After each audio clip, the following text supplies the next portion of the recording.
तो हेलो दोस्तों, आपका स्वागत है AGSSC यूट्यूब चैनल पे। तो आज हम करने जा रहे हैं ग्रुप डी के प्रीवियस ईयर क्वेश्चंस मैथ्स के 25 क्वेश्चन करेंगे और ये हमारा सेट वन है।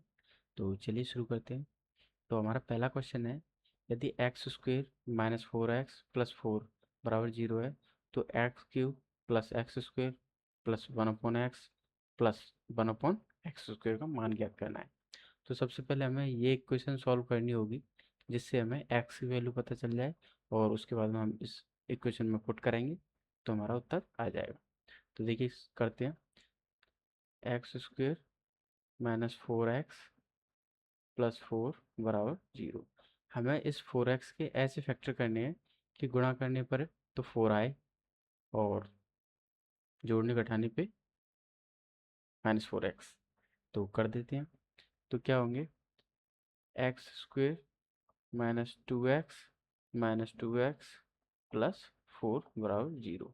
तो देखिए -2x कितना हो जाएगा 4x, ठीक है ना। तो यहाँ पे क्या हो जाएगा, 2 कॉमन ले लेंगे, वो x कॉमन ले लेंगे। तो यहाँ पे क्या बचेगा x-2, यहाँ पे -2 कॉमन ले लेंगे, यहाँ पे क्या बचेगा x-2 बराबर 0। x-2 कॉमन ले लेंगे, x-2 और बचेगा क्या हमारा, यहाँ पे x बचेगा, यहाँ पे -2, तो x-2 बराबर 0। तो x-2 बराबर 0 रखेंगे तो x बराबर कितना आ जाएगा 2। तो हमारी x की वैल्यू कितनी आ गई 2। अब x की वैल्यू हम इस वाली इक्वेशन में पुट कर देंगे। तो 2 का क्यूब प्लस 2 की पावर 2 प्लस 1/2 प्लस 1/2 का स्क्वायर यानी कि 4, ठीक है ना। तो ये कितना हो जाएगा 8 प्लस ये कितना हो जाएगा 4 प्लस ये कितना हो जाएगा 0.5 प्लस ये कितना हो जाएगा 0.25, ठीक है ना। इन सभी को जोड़ देंगे तो कितना हो जाएगा 12.75। 12.75, ऑप्शन सी करेक्ट है। चलते हैं नेक्स्ट क्वेश्चन पे।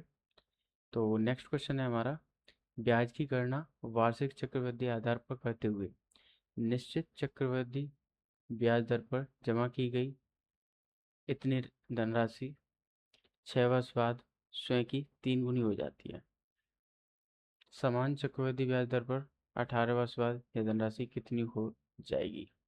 तो हमें बताना है कि 18 वर्ष बाद कितनी गुनी हो जाएगी अगर 6 वर्षों में 3 गुनी हो जाती है। तो देखिए हम क्या करते हैं कि जो समय हमसे पूछा है उसको देखते हैं हम पहले वाले समय से कितने गुना है।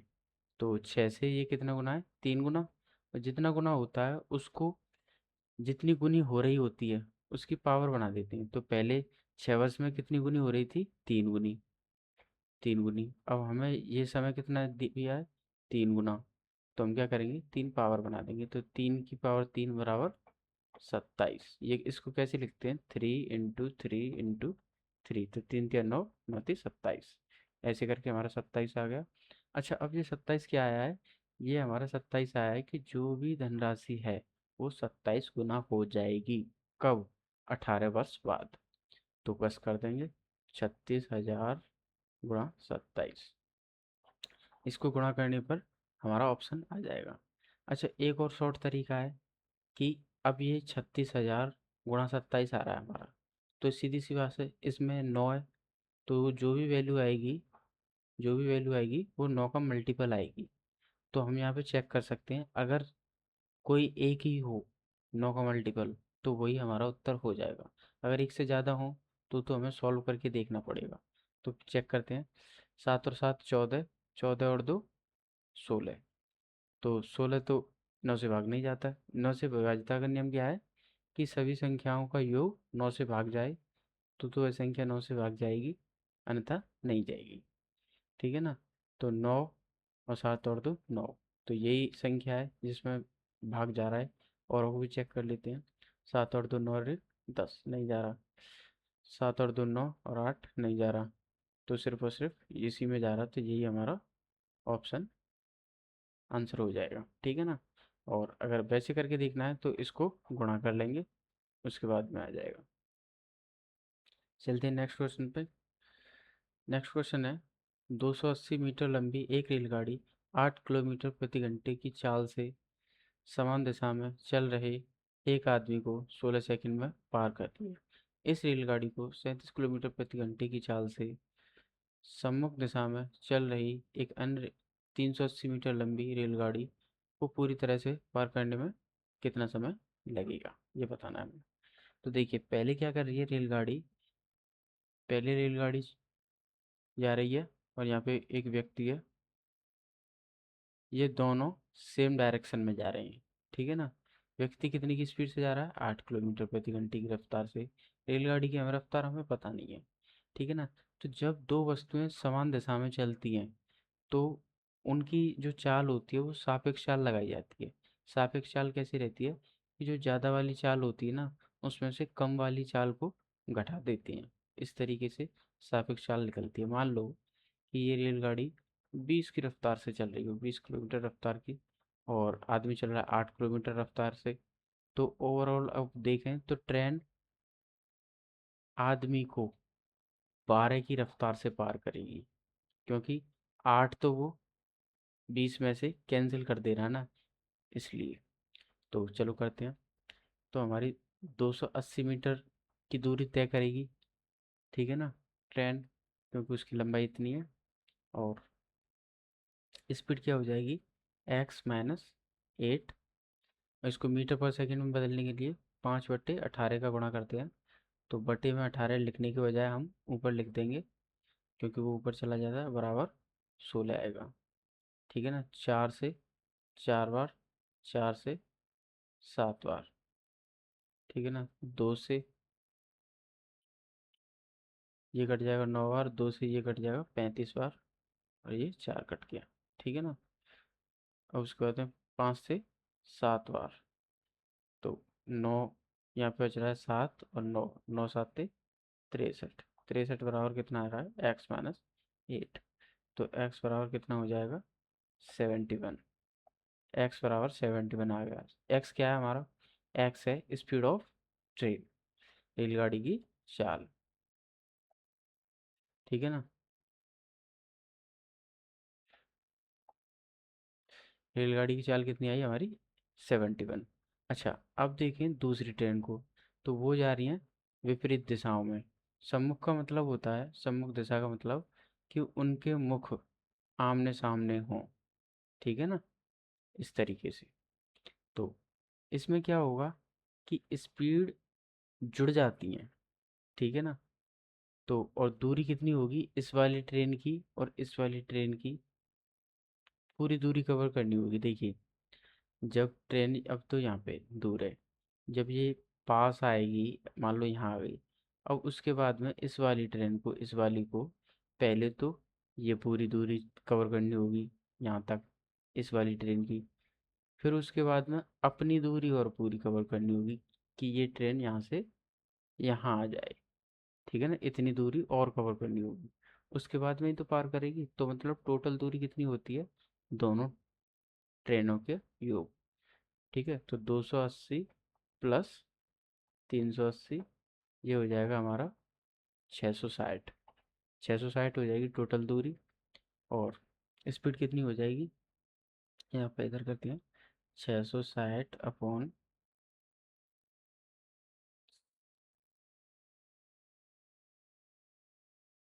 37,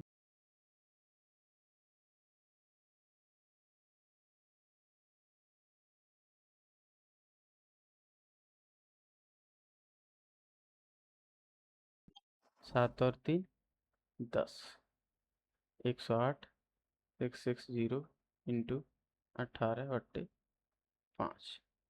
तो 18 से जाएगा ये 6 बार, 18×5 = 90, 18×6 = 108, और 6 से ये जाएगा 110 बार, 5 से 110, 5 दूनी 10, 5 दूनी 10। तो 22 आ गया हमारा आंसर, ऑप्शन ए। चलते हैं नेक्स्ट क्वेश्चन पे, 22 सेकंड लगेंगे। नेक्स्ट क्वेश्चन है ए की वर्तमान आयु के 2 गुने। तो ए की वर्तमान 2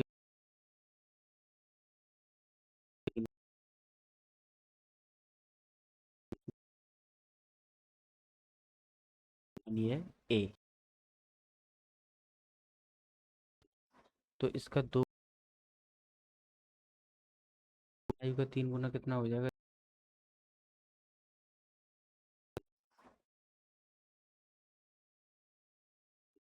इन दोनों का योग कितना हो रहा है? 106। ठीक है ना?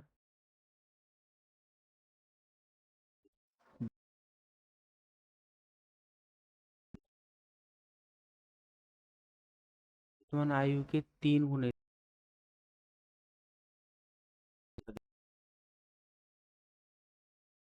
एक ही आयु से, ये वाला इससे अधिक है। कितना? 11 वर्ष। जब इसमें से इसको हटाएंगे तो कितना आएगा? 11 आएगा। ठीक है ना? तो हमारे पास अब 2 इक्वेशन होगी, एक ये और एक ये। अब इनको सॉल्व करेंगे तो हमारे पास ए और बी की वैल्यू आ जाएगी। तो चलिए सॉल्व करते हैं। तो सॉल्व करने के लिए सबसे पहले क्या करना होता है हमें? कोई भी एक टर्म कोई भी एक टर्म हमें चर, इनको चर बोलते हैं, वो हमें बराबर करनी होती है। तो सबसे जो छोटा हो हम उसको कर लेंगे। तो इसको कर लेंगे हम, ठीक है ना, ए को। तो यहाँ पे 3 का गुणा कर दें और इस वाली इक्वेशन में हम 2 का गुणा कर दें। तो ये 3 दूनी 6 ए हो जाएंगे और ये भी 3 दूनी 6 ए हो जाएंगे। ठीक है ना? तो 3 दूनी 6 ए प्लस 3 तिया 9 बी प्लस 6 तिया 18, 3 एकम 3। अब इसके कर देंगे 4 दूनी 8 बी प्लस, सॉरी, माइनस 3 दूनी 6 ए बराबर 11 दूनी 22। अब उसके बाद में क्या करेंगे? हम इसको या तो जोड़ देंगे या घटा देंगे, जो भी करना चाहें वो कर सकते हैं।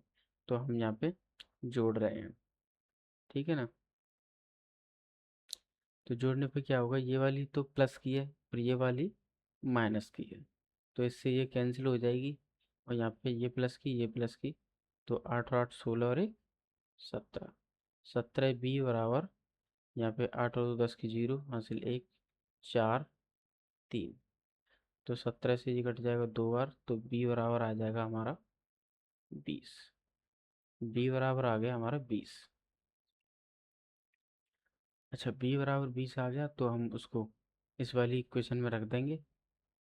तो 2a प्लस 3b बराबर 106 है हमारा।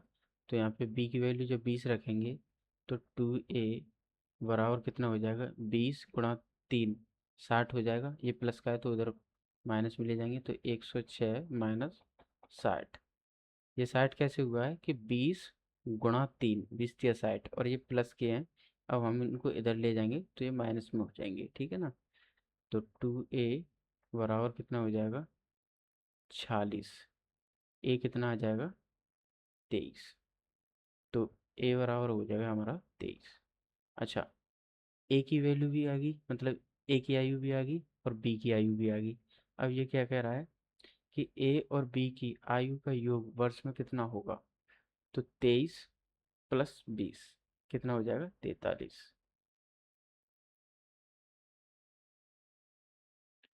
यहाँ पे गलत है, ऑप्शन बी सही होगा। ठीक है ना?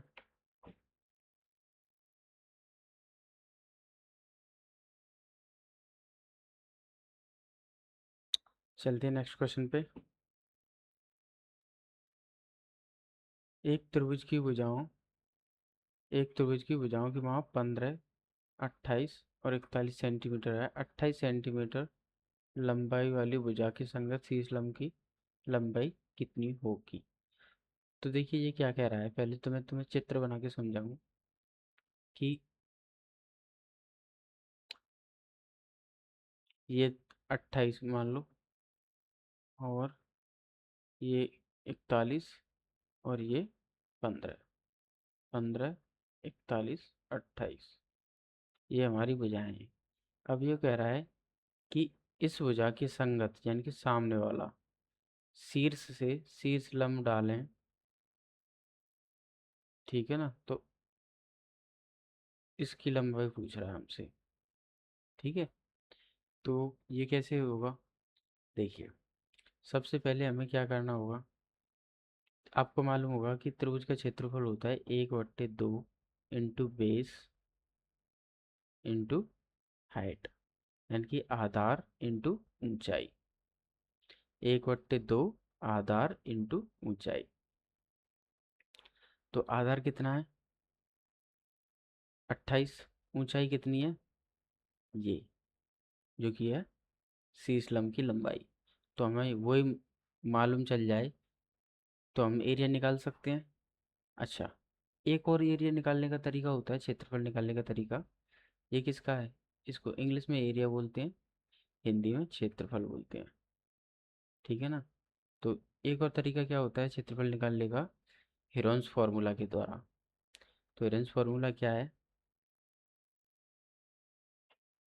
S into s minus a into s minus b into s minus c, ये होता है। अच्छा, यहाँ पे ए बी सी ये क्या है? ए बी सी त्रिभुज की भुजाएं हैं। 15 दे रखी है, 41 दे रखी है और 28 दे रखी है। और एस क्या है? एस सेमी पेरीमीटर होता है, अर्ध परिमाप बराबर ए प्लस बी प्लस सी बट्टे 2। ठीक है ना? अर्ध परिमाप होता है। तो हम इस तरीके से करेंगे तो हमें क्षेत्रफल पता चल जाएगा इस फॉर्मूले में रखे। ठीक है ना? तो हम करेंगे, चलो। 15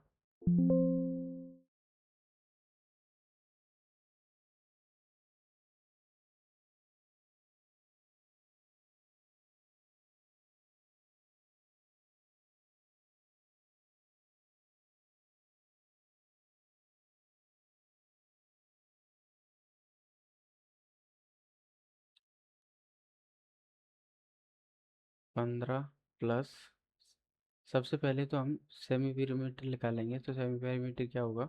अर्ध परिमाप। 15 प्लस 41 प्लस 28 बटे 2। तो बराबर कितना हो जाएगा?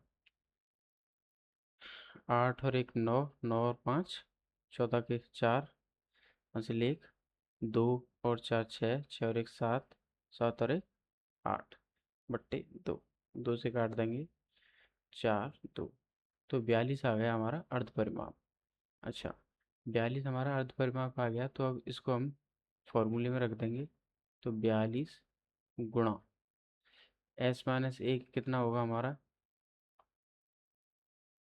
42 में से 41 घटाएं देंगे तो 1 गुणा 42 में से 28 घटा देंगे 14 गुणा 42 में से 15 घटाएंगे तो 27। ठीक है ना? अब इनका हम गुणा कर देंगे और उसके बाद में रूट वायर निकाल देंगे। तो रूट वायर निकालने का क्या तरीका होता है कि जोड़े वायर निकालने होते हैं हमें। तो हम गुणा ना करके ऐसे ही कर लें, 7 गुणा 6। ठीक है ना? और इसको लिख दें 7 गुणा 2 और इसको लिख दें 9 गुणा 3। ठीक है ना? इसको हम लिख सकते हैं 2 गुणा 3। ठीक है ना? तो एक तो 7 का जोड़ा बाहर निकलेगा, 7 का जोड़ा बाहर निकलेगा, एक 2 का निकलेगा और एक 9 का निकलेगा। 3 यहाँ पे और 3 यहाँ पे 9 हो जाएंगे तो 9 का निकलेगा और एक 9 ये है ही। तो ये आ जाएगा। तो 7 दूनी 14, 14 × 5 = 70, 14 × 84, 14 126 होते हैं। तो 126 ये हमारा अभी क्या आ गया? ये आ गया हमारा क्षेत्रफल। तो 126 बराबर हम रख देंगे 1/2 गुणा 28 गुणा हाइट। ठीक है ना? ये वाला फॉर्मूला।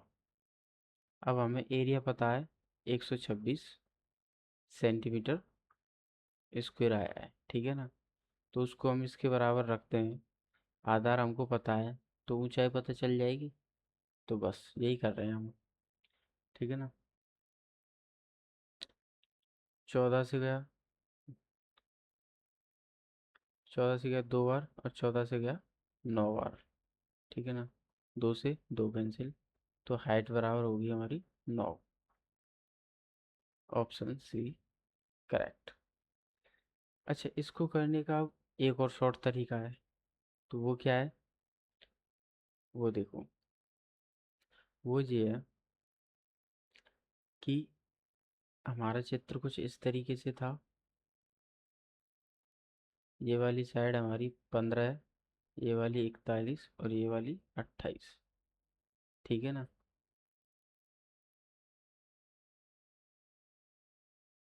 ये 15 है।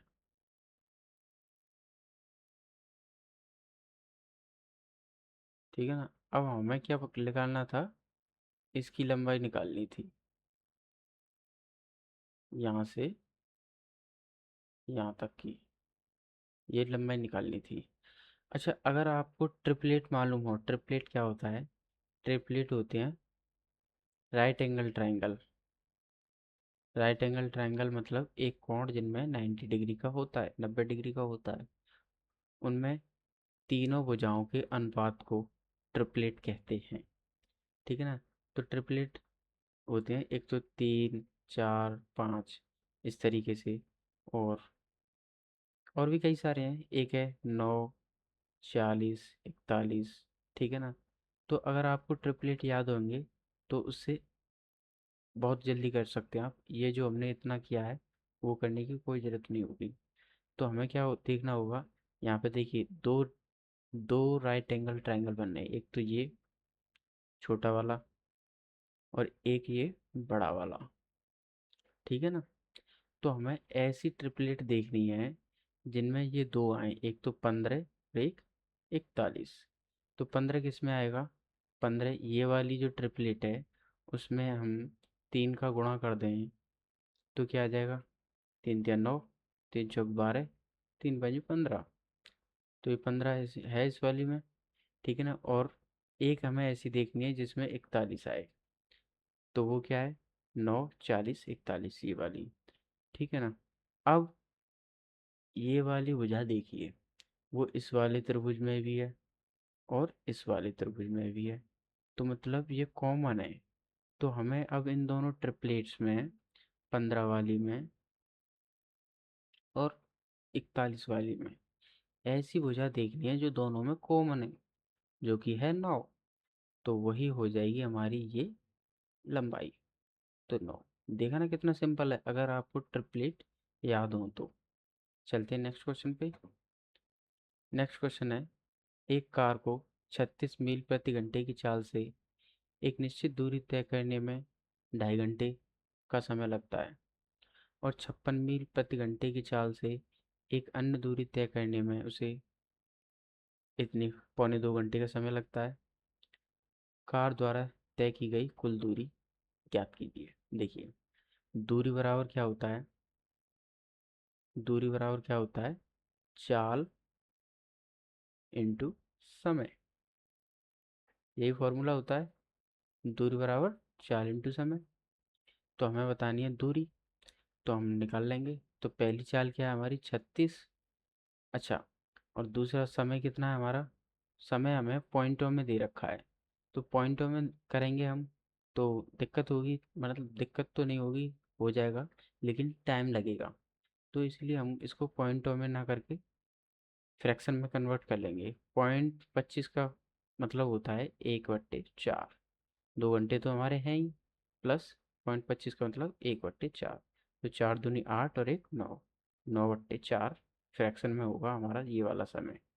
ऐसे ही इस वाले समय को कर लेंगे, इस वाले को। तो एक तो है ही, और 0.75 का मतलब होता है 3/4। तो 4 × 1 = 4 और 3 = 7, 7/4 तो घंटे। ठीक है ना, ये घंटे में ही है अभी भी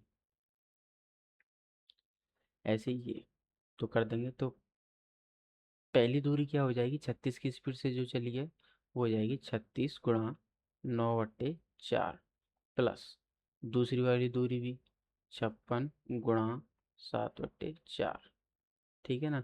तो 4 से ये कट जाएगा, 9 बार 9 नाम 81, प्लस 4 से ये कट जाएगा, 4 एकम 4 बचा 1, 4 चौक 16 गुणा 7, 14 70, 14 छंगे 84, 14 सत्ते 98। तो 81 प्लस 98 कितना हो जाएगा, 9 और 17। तो ऑप्शन डी करेक्ट हो जाएगा। पहली दूरी कितनी है, जो 36 मील प्रति घंटे की चाल से चली है, 81, और दूसरी वाली कितनी है, 98 मील।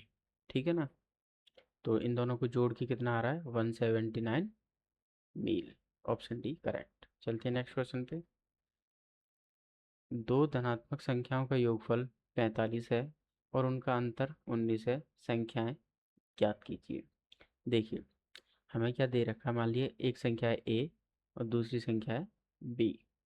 तो a प्लस b बराबर क्या दे रखा है, 45, और a माइनस b बराबर दे रखा है 19। ठीक है ना, तो हम इनको, एक तो तरीका है इक्वेशन को सॉल्व करो, और एक तरीका मैं आपको डायरेक्ट बता रहा हूँ कि अगर इस तरीके से दे रखा हो कि दोनों टर्म, दोनों इक्वेशन में एक ही टर्म है, ठीक है ना, और बस खाली प्लस माइनस का अंतर है, तो हम क्या करते हैं, a अपॉन बी, ये रेशो आ जाएगा सीधे कब, इसको और इसको जोड़ने पे।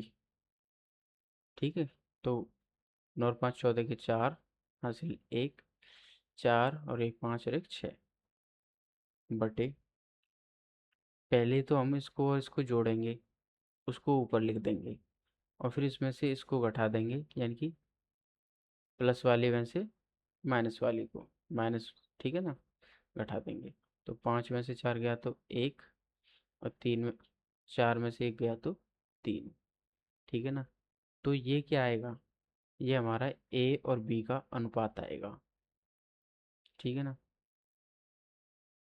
ये सॉरी ये 4 नहीं है, ये 9 है। तो 15 में से 9 गए तो 6 बचेंगे, और यहाँ पे 3 में से 1 जाएगा तो 2 बचेंगे। ठीक है ना, तो 26 आ रहा है, और जो कि 13 का मल्टीपल है, तो ये वाला ऑप्शन हो जाएगा। इसको 2 से काटेंगे तो 32 हो जाएगा, इसको 2 से काटेंगे 13 हो जाएगा। 32 13 ये हो जाएंगे संख्याएं। चलते हैं नेक्स्ट क्वेश्चन पे।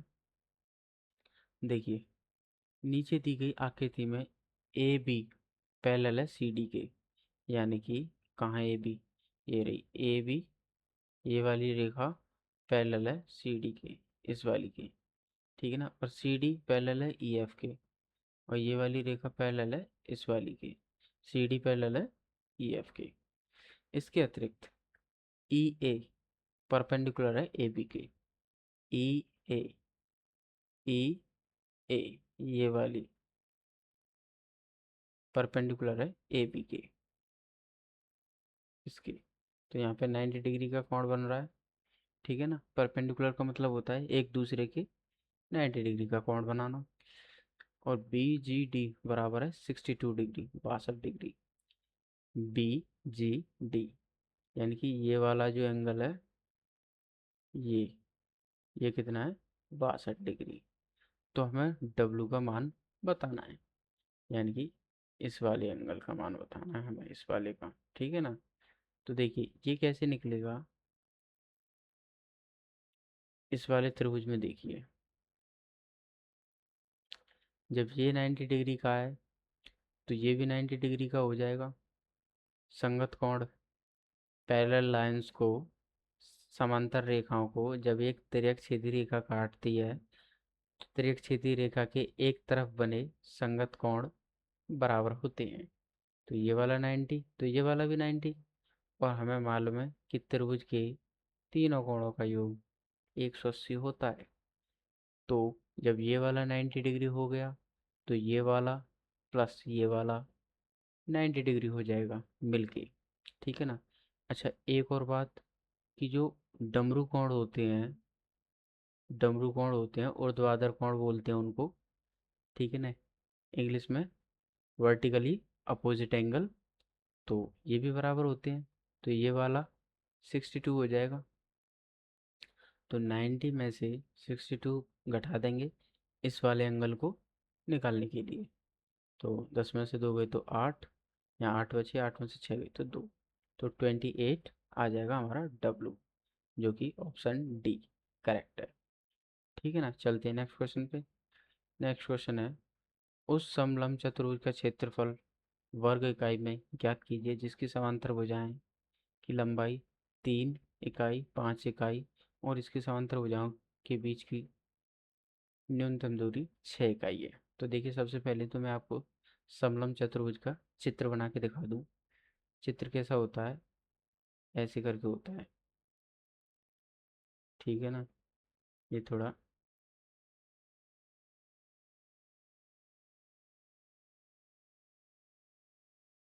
ये यहाँ पे 90 डिग्री का है, ऐसे भी हो सकता है और ऐसे भी हो सकता है। ठीक है ना, ये जो एक दूसरे के 90 डिग्री हैं, ठीक है ना, और यहाँ पे कोई नहीं है। तो देखिए, इसमें जो ये वाली लाइन है और ये वाली लाइन है, ये एक दूसरे के समांतर हैं। इसमें ये वाली लाइन और ये वाली लाइन एक दूसरे के समांतर है, यानी कि ये वाली और ये वाली। ठीक है ना। अच्छा, अब चित्र के अनुसार छोटी वाली भुजा कितनी दे रखी है, 3, बड़ी वाली भुजा दे रखी है 5 समांतर भुजाएं, और उनके बीच की दूरी यानी कि ये, ठीक है ना, यहाँ से लेके यहाँ तक की दूरी ये कितनी दे रखी है, 6। इसका क्षेत्रफल निकालने का फॉर्मूला होता है समलंब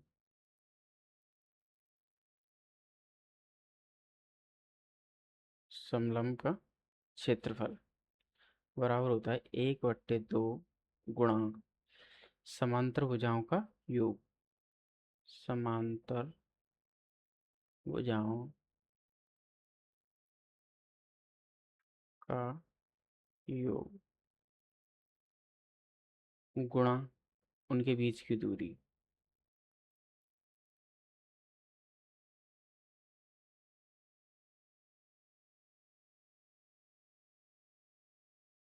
ठीक है ना, इंग्लिश में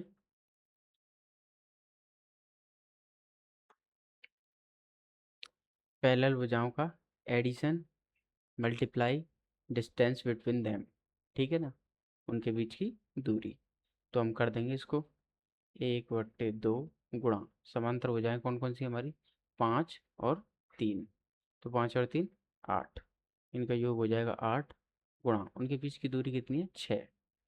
6, तो 2 से 4 बार और 4 छिंगे 24, 24 इकाई आ जाएगा हमारा आंसर, ऑप्शन सी करेक्ट। चलते नेक्स्ट क्वेश्चन पे। नेक्स्ट क्वेश्चन है, एक डीलर 50 रुपये, 40 रुपये और 30 रुपये प्रति किलोग्राम की दर से सेब खरीदता है। वह उन्हें वजन के अनुसार क्रम से इतने इतने इतने के अनुपात में मिश्रित करता है और 30% के लाभ पर बेचता है। वह सेब को प्रति किलोग्राम किस लगभग मूल्य पर बेचता है। तो देखिए, किस अनुपात में बेच रहा है वो, 2, 4 और 9। तो 50 रुपये के 2 किलो सेब मान लो, 100 रुपये के हो गए, प्लस 4 किलो 40 के हिसाब से 160 के हो गए, प्लस 9 किलो 30 के हिसाब से 9×3 = 27, 227 के हो गई। तो टोटल कितने के हो गए, 0, 6 और 7 13 की 3 हासिल 1, 2 4 5, 530, 530 के हो गई टोटल। अब यहाँ पे कितने किलो बन रहे हैं, 2 और 4 6, 6 और 9 15, 15 किलो बन रही हैं। ठीक है ना।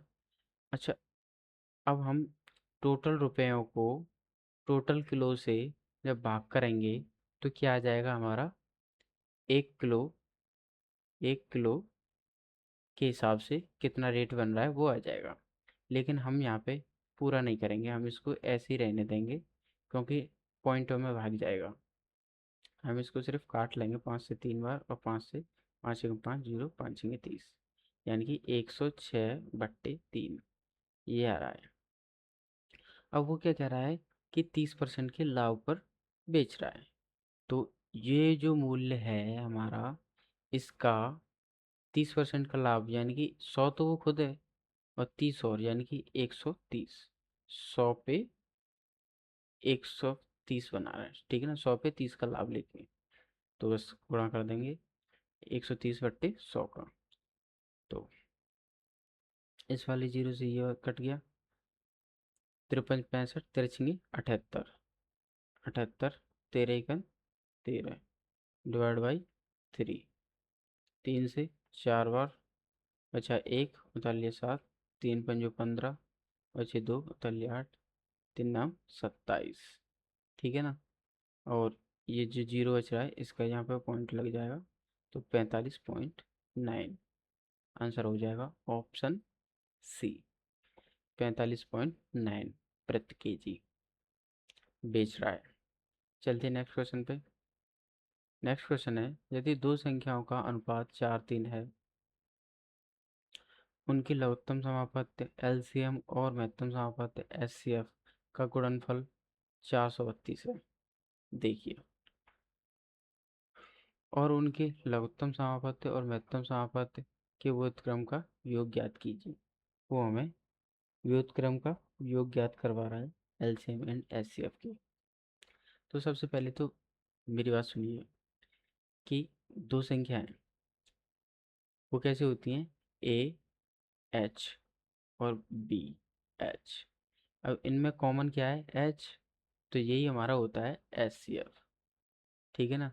और एलसीएम क्या होता है, एलसीएम होता है हमारा ए बी एच, यानी कि अनुपात। अनुपात क्या होगा इन दोनों का, ए अनुपात बी, ये होगा इनका अनुपात, ठीक है ना। तो अनुपातों का गुणा इंटू एच सी एफ का गुणा, ठीक है ना, ये होता है हमारा एलसीएम, ठीक है ना। पहली संख्या ये, दूसरी संख्या है ये, और एलसीएम ये, एच सी एफ एच।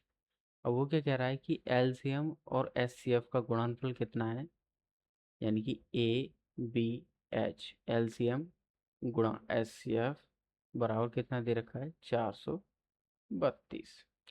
अच्छा, अनुपात कितना दे रखा है, अनुपात दे रखा है 4:3, यानी कि ए की वैल्यू 4, बी की वैल्यू 3। तो इन दोनों का मल्टीप्लाई कितना हो जाएगा, 4×3 = 12, तो 12, ए बी की value 12, H into H, H square बराबर 432। 12 से काट देंगे, 12 में 12, 12 दूनी 24, 12 3 36, 3 बार जाएगा, बचा 9,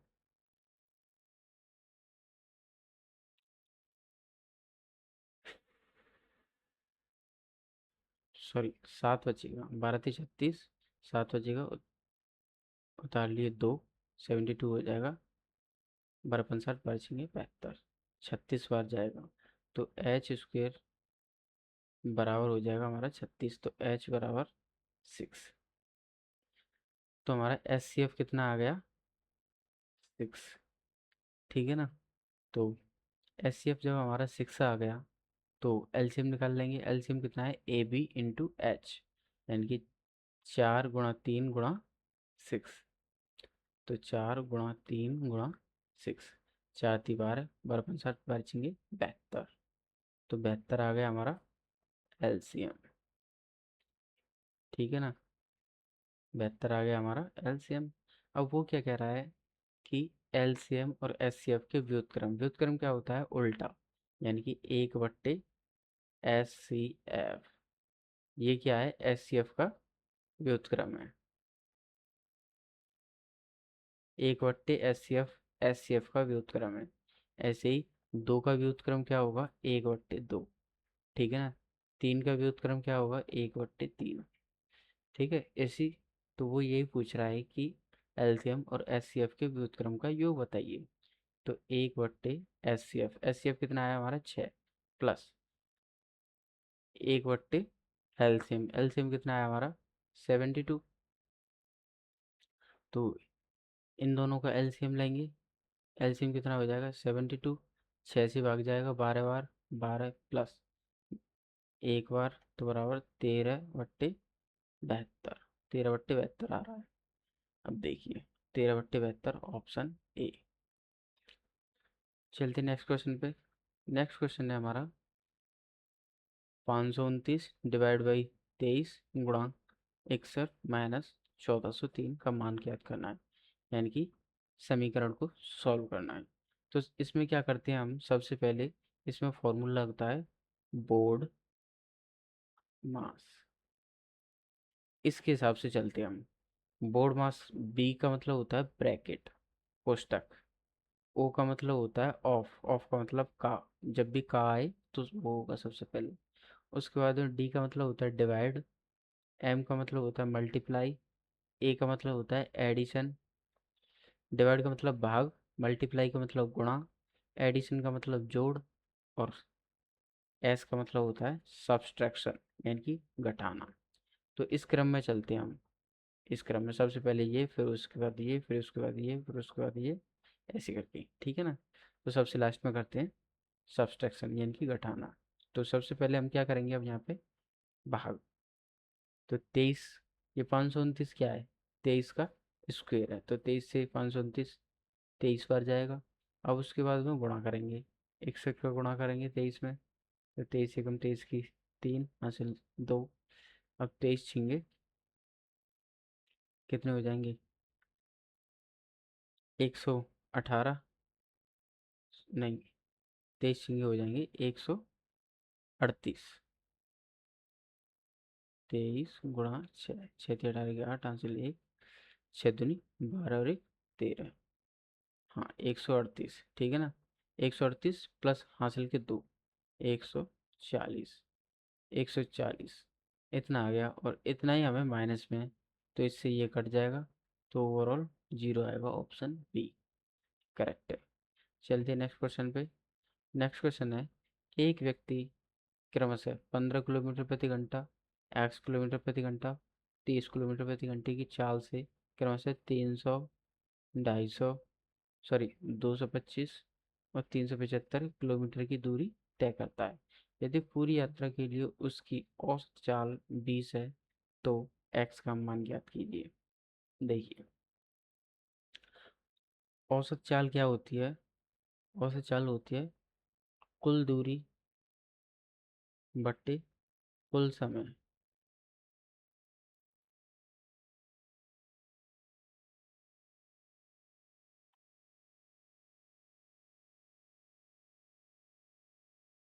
कुल दूरी बट्टे कुल समय बराबर औसत चाल। औसत चाल, ठीक है ना। तो सबसे पहले हम कुल दूरी निकाल लें, 300 प्लस 225 प्लस 375। तो देखिए 300 प्लस 200 500, 500 प्लस 300 कितने हो गए 800, 825 और 75 900। टोटल दूरी होगी हमारी 900। अब टोटल समय और निकाल लेते हैं। तो देखिए 300 किलोमीटर जा रहा है वो 15 की रफ्तार से, 15 दूनी 30, 20 घंटे लगे, ठीक है ना। उसके बाद में 225 जा रहा है वो एक्स की रफ्तार से, ये तो हमें पता नहीं है। और 375, 375 जा रहा है 30 की रफ्तार से। तो 3 से भाग देंगे, 3 एकम 3, 3 दूनी 6, बचा 1, 3 पंजू 15, जीरो का पॉइंट लग गया, 12.5, ठीक है। अच्छा, टोटल दूरी हमारी 900 है, औसत चाल उसने बताई रखी है हमें 20। इससे इसको भाग करेंगे तो हमारा क्या आ जाएगा, समय आ जाएगा। देखिए समय बराबर होता है दूरी बट्टे चाल, ठीक है ना। तो दूरी हमारी टोटल 900 है, चाल उसने बताई थी 20, तो 900 × 20 करेंगे तो कितना आ जाएगा 45, 45 घंटे टोटल समय आ जाएगा। अच्छा, 20 घंटे तो उसने पहले चला 15 की रफ्तार से, उसके बाद में 30 की रफ्तार से 12.5 घंटे चला, तो बचे कुछ ही घंटे एक्स की रफ्तार से चला होगा। तो 20 और 12 कितने हो जाएंगे? 32.5। और इसको घटा देंगे हम 45 में से, तो ये कितना हो जाएगा? 10। 10 में से 5 गए तो 5, यहाँ पे बचेगा 4। यहाँ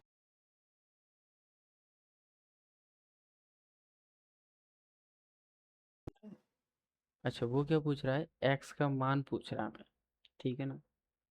तो टोटल दूरी कितनी है उसने?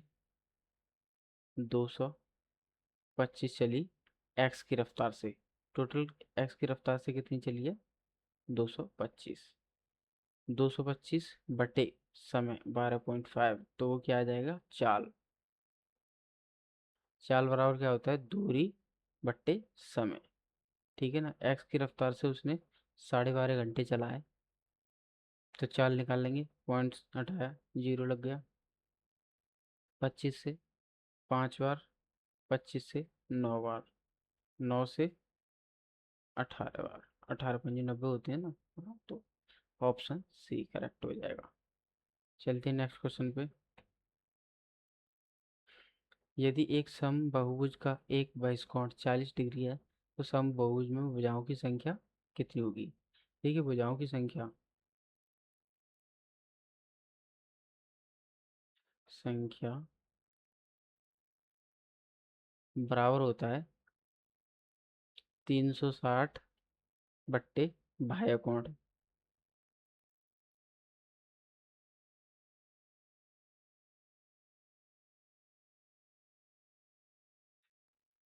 तो 360 बट्टे बाह्य कोण कितना दे रखा है? 40। 0 से 0, 4 से 9 बार, तो भुजाओं की संख्या कितनी हो गई? 9 इस वाले बहुभुज में। तो ऑप्शन सी करेक्ट हो जाएगा। चलते हैं नेक्स्ट क्वेश्चन पे। 9.6 का इतने से वही संबंध है जो इतने का एक्स से होगा, तो इसको कैसे करेंगे? 9.6 अपॉन 16.8 बराबर होगा 18/x। इसको उधर ले जाएंगे और इन सभी को इधर ले आएंगे, तो x बराबर हो जाएगा 18 × 16.8 बट्टे 9.6। सॉल्व करेंगे। 6 से जाएगा 3 बार, 6 से जाएगा, 6 × 6 बचे 3, 6×36, 16 बार। पॉइंट से पॉइंट कट जाएगा, ठीक है। उसके बाद में 4 से जाएगा 4 बार, 4 से 4×4 = 16, 4×2 = 8, 2 से 2 बार, 2 से 21 बार, 21 दिया 63, 63/2, 2 से भाग करेंगे, 2 तिया 6, 2 × 2 = 31.5। ऑप्शन बी करेक्ट है। चलते हैं नेक्स्ट क्वेश्चन पे। नेक्स्ट क्वेश्चन है, कृष्णा के पास इतने के अनुपात में 1 रुपये, 50 पैसे, 25 पैसे के कुछ सिक्के हैं। यदि 25 पैसे के सिक्कों की संख्या 100 है, तो कृष्णा के पास मौजूद कुल राशि कितनी है? देखिए,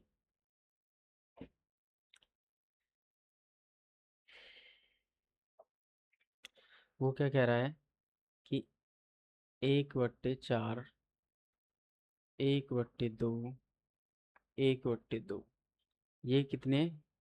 1 रुपये के, ये 50 पैसे के, और ये 25 पैसे के, ठीक है ना। इस अनुपात में सिक्के हैं।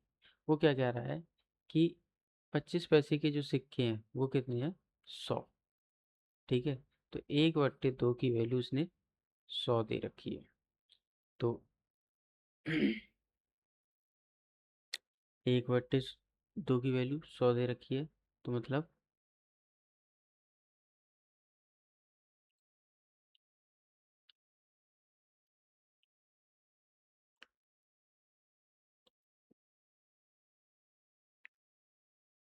इसको हम ऐसे नहीं करेंगे, मैं थोड़ा दूसरे तरीके से कर रहा था इसको।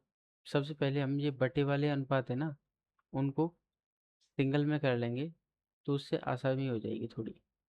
तो 1/4, 1/2, 1/2, 4, 2, 2। इनका हम जो नीचे वाले होते हैं उनका एलसीएम लेते हैं। तो एलसीएम क्या हो जाएगा, 4। अब उसका गुणा करेंगे। ठीक है, तो जब 1/4 का 4 से गुणा करेंगे तो 4 से 4 कट जाएगा तो 1 बचेगा। ऐसे ही 1/2 का 4 से गुणा करेंगे तो 2 बार आ जाएगा। ऐसे ही 1/2 का 4 से गुणा करेंगे तो 2 आ जाएगा। तो हमारे पास नया नया जो अनुपात आएगा वो क्या आएगा, 1/2/2। ठीक है ना, 2 की वैल्यू हमें कितनी दे रखी है, 100। तो 1 की वैल्यू कितनी हो जाएगी, 50, और इसके भी 100। करने को हम यहाँ पे भी कर सकते थे कि 1/2 की वैल्यू हमें दे रखी है 100, तो 1 की वैल्यू हो जाएगी 200। ठीक है, तो हमारे पास है यहाँ पे 1/4। 1/4 की वैल्यू हो जाएगी 1/4, 4 से काटेंगे, 4 पंजे 20, 50। ठीक है ना, ऐसे ही हमारे यहाँ पे भी आ रहा है 50, और 1/2 की वैल्यू 100 दे ही रखी है। ठीक है ना, तो बस यही है। तो हमारे पास नया अनुपात आ गया 1/2/2। उसके हिसाब से हमारे पास सिक्के भी आ गए। तो 1 रुपये के 50 सिक्के हैं, मतलब 50 रुपये हो गए। और 50 पैसे के 50 पैसे के 100 सिक्के हैं, यानी कि 100 × 50 पैसे, 50/100। ठीक है ना, यानी कि 1 रुपये में 100 हिस्से करते हैं तो उसके 50 हिस्से। तो 100 से 100 कट गया तो 50 रुपये बन जाएंगे। प्लस 25 पैसे के 100 हैं, यानी कि 25/100। ठीक है ना, कितने सिक्के हैं, 100। 25, 100 से 100 कट गया, 25 रुपये बन जाएंगे। तो बराबर कितना हो जाएगा, 125 रुपये। 125 रुपये, ऑप्शन बी करेक्ट है। नेक्स्ट क्वेश्चन है, दो संख्याओं का अनुपात 5:8 है। यदि पहली संख्या में 40% की वृद्धि, दूसरी संख्या में 15% की कमी, तो नया अनुपात क्या होगा। देखिए, 5, 5 और 8 का अनुपात है दो संख्याओं में। पहली संख्याओं में हम 40% की वृद्धि करें तो 40% की वृद्धि 140/100। और दूसरी संख्या में 15% की कमी, यानी कि 85/100। ठीक है, 100 से 100 कट जाएगा। ठीक है, 5 से 17 बार,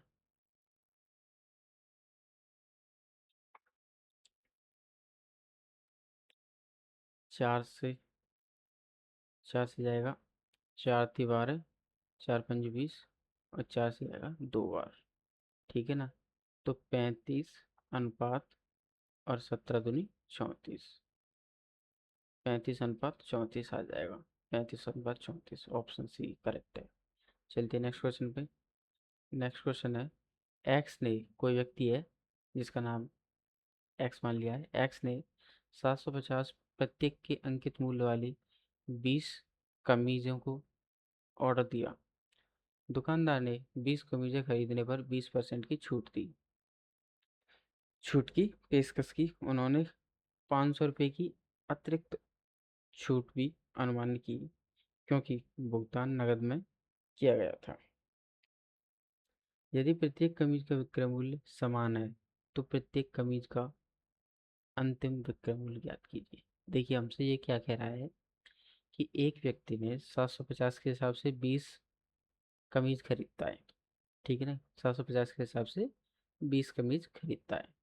अच्छा, 20 कमीज खरीदने के लिए एक साथ ऑर्डर दिया जा रहा है, इस कारण जो विक्रेता है वो 20% की छूट देता है, यानी कि जो पैसे बन रहे हों उससे 20% कम दे दो, वो ये कह रहा है।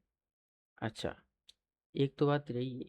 उसके बाद में वो कह रहा है कि अच्छा नगद दे रहे हो, कैश में दे रहे हो, तो चलो 500 रुपये और कम दे दो, वो ये कह रहा है, तो बस यही करेंगे हम। तो टोटल हमारा कितना बन रहा है, 750 एक शर्ट का, 20 का कितना हो जाएगा, कितना, 0 0, 75 दूनी 150। तो टोटल बन रहा है हमारा 20 शर्ट्स का 15,000 रुपये। अब वो क्या कह रहा है, 20% की छूट। तो 15,000 का 20% क्या हो जाएगा, 10% हो जाएगा 1500, और 1500 का डबल 3,000, 20% हो जाएगा। तो जब 15,000 में से 3,000 घटाएंगे तो 12,000 बचेगा। 12,000 हमारा क्या आ गया, छूट के बाद। अच्छा अब वो कह रहा है नगद दे रहे हो, इसलिए चलो 500 कम और दे दो। तो 12,000 में से 500 और घटा देंगे तो 11,500 बचेगा। अच्छा 11,500 अब आ रहा है हमारा 20 शर्ट्स का अंतिम मूल्य। तो 0 से 0, 2 से काट देंगे, 2 पंजे 10, बचा एक, 2 सत्ते 14, बचा एक, 2 पंजे 10। तो 575 रुपये आ रहा है हमारा एक शर्ट का मूल्य, 575, ऑप्शन सी। चलते नेक्स्ट क्वेश्चन पे। नेक्स्ट क्वेश्चन है, सरला और किशोर की आयु का योगफल 26 है। सरला प्लस किशोर की आयु का योगफल कितना है, 26। यदि 3 वर्ष पहले किशोर की आयु सरला की आयु की 3/2 गुनी थी। देखिए सरला की आयु का 3/2 बराबर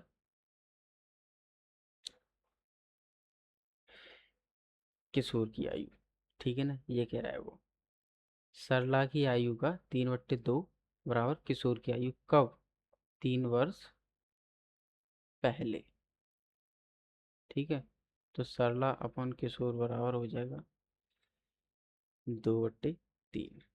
तो 3 वर्ष पहले इनका अनुपात आ गया सरला और किशोर की आयु का, 2 और 3, दोनों को मिला के कितना हो रहा है, 5।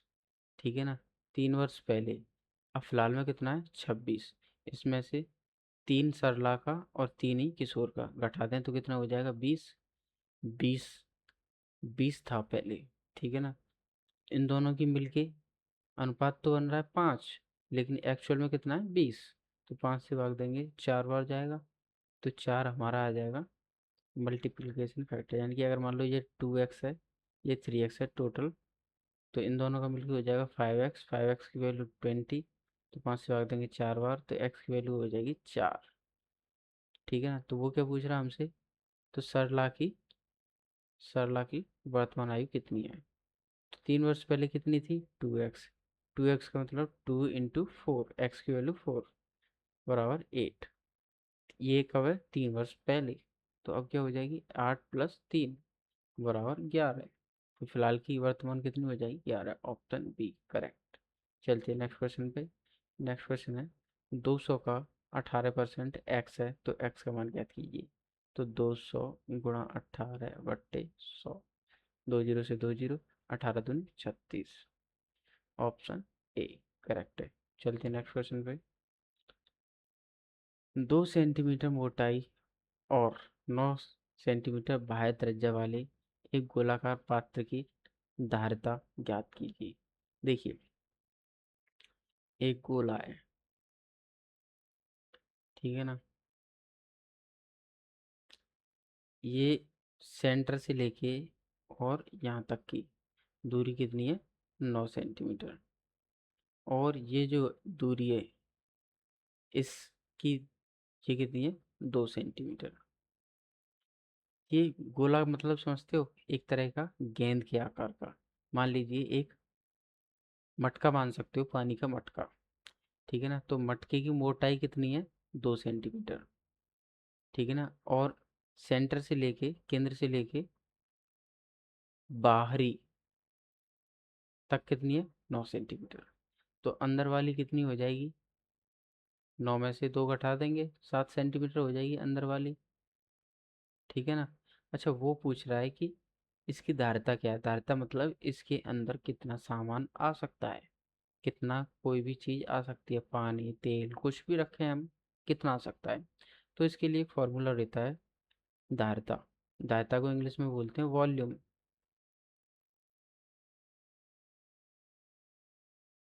वॉल्यूम, हिंदी में बोलते हैं आयतन,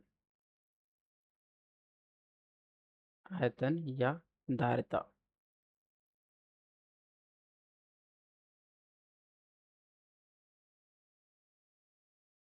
ठीक है ना, धारिता या आयतन इंग्लिश में बोलते हैं इसको वॉल्यूम।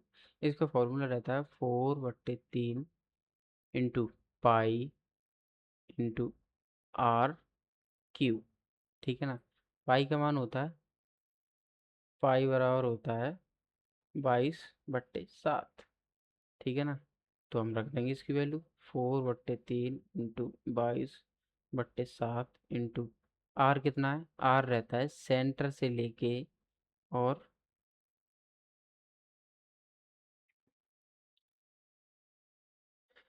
सेंटर से लेके और यहाँ तक की दूरी। ठीक है ना, तो ये कितनी है 7, तो 7 गुणा 7 गुणा 7, 7 से 7 कैंसिल। ठीक है, उसके बाद है 22×88 गुणा 7×7=49/3। ठीक है ना, तो ये आ रहा है। अब इसको कर देंगे, तो हम इसको ऐसे भी कर सकते हैं, 88 गुणा 50-1, 49 को हम ऐसे भी तो लिख सकते हैं 3। तो एक बार 49 50 का गुणा करेंगे और एक बार 88 का 1 में गुणा करेंगे, उसको घटा देंगे। तो 0, 5×8 = 40 की 0 हासिल 4, 5×8 = 40 और 4 = 44। 4400 में से हम 88 घटा देंगे, 10 में से 8 गए तो 2 बचे, या 9 बचेंगे, 9 में से 8 गए तो 1 बचा, या 3 बचेंगे, या 4 बचेंगे, डिवाइड बाई 3। क्योंकि 3 हमारा बटे में चल रहा है पहले से। 3 से भाग करेंगे, 3×3 बचा 1, 3×4 = 12, बचा 1, 3×3 = 9, बचे 2, 3×6 = 18, बचे 2, 3×6 = 18, 3×6 = 18। कुछ गड़बड़ हो रही है।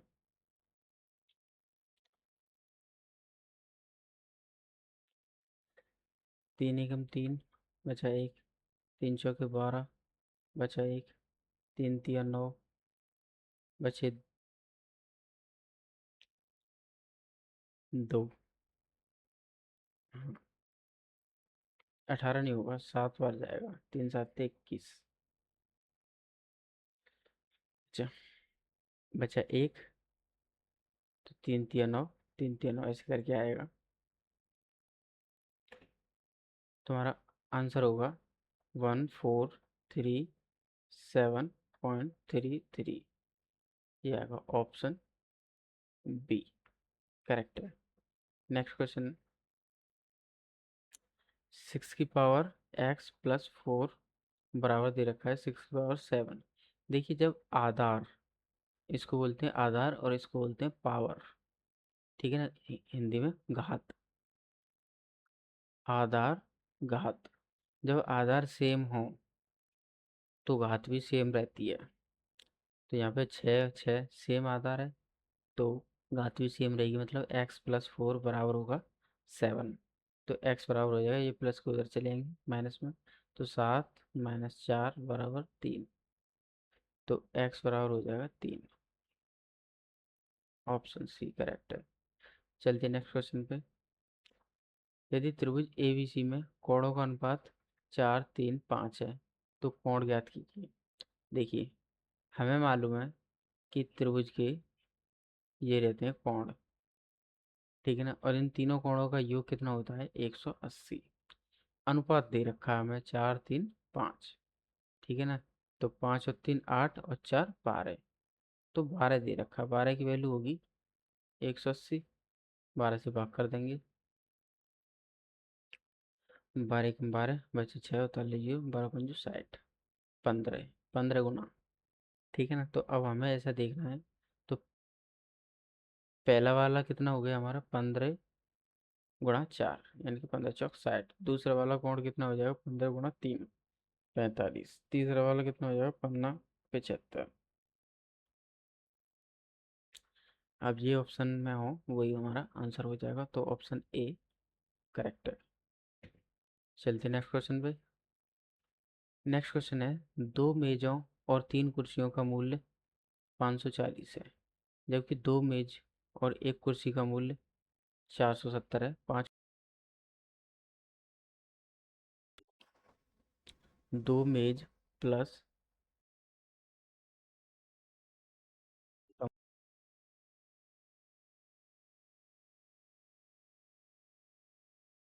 एक कुर्सी का मूल्य कितना है? 470। देखिए, अगर मैं इसमें दो चेयर और जोड़ देता तो ये इतना ही तो हो जाता, दो कुर्सी, सॉरी दो मेज प्लस तीन चेयर, दो मेज प्लस तीन चेयर हो जाता कि नहीं? तो अब दो जोड़ने पे कितना बढ़ जाता, दो चेयर का मूल्य जोड़ने पे यहाँ पे 470 से 540 हो जाता, यानी कि टोटल 70 रुपये बढ़ जाते। तो दो चेयर मिलाने पे, दो चेयर और एक्स्ट्रा खरीदने पे कितने का खर्चा बढ़ रहा है? 70 का। तो एक चेयर पे कितना हो जाएगा? 35 का। एक चेयर पे 35 का हो जाएगा, एक कुर्सी पे। ठीक है, तो हमें निकालना है पाँच कुर्सी का, तो पचम 25, दो, पाँच थी 15, दो 17, 175 रुपये आ जाएगा। तो ऑप्शन सी करेक्ट है। चलते हैं नेक्स्ट क्वेश्चन पे। यदि दो संख्याओं का गुणनफल जो अनिवार्यतः एक दूसरे से भिन्न नहीं है 25 है, ये क्या कह रहा है कि दो संख्याओं का गुणनफल जो अनिवार्यतः एक दूसरे से भिन्न नहीं है यानी कि सेम है, तो x गुणा x बराबर कितना दे रखा है? 25। और उनका महत्तम समापत्य HCF 5 है। देखिए, किसी भी एक संख्या का उसी से गुणा हो, अब उनका महत्तम समापत्ति क्या होगा? वो संख्या खुद। ठीक है ना, तो यानी कि x की वैल्यू वो खुद कह रहा है कि 5, 5 गुणा 5 बराबर 25, जब भी तो होगा। ठीक है ना, तो उनका लघुत्तम समापत्ति याद कीजिए। अच्छा, लघुत्तम समापत्ति भी क्या होगा? वही होगा। ठीक है ना, क्योंकि हमें ऐसी संख्या जोड़नी है जिससे दोनों से भाग जाए, इससे भी और इससे भी। तो पाँच ही ऐसी संख्या है, और वो छोटी से छोटी भी होनी चाहिए, तो पाँच से ही भाग जा रहा है पाँच में, तो पाँच ही एलसीएम होगा। ऑप्शन सी करेक्ट है। तो वीडियो को लाइक करना, चैनल को सब्सक्राइब कर लो। मिलते हैं नेक्स्ट वीडियो में ऐसे ही प्रीवियस ईयर के क्वेश्चंस के सेट करने के लिए। तो मिलते हैं नेक्स्ट वीडियो में, तब तक के लिए good bye, keep learning, thank you.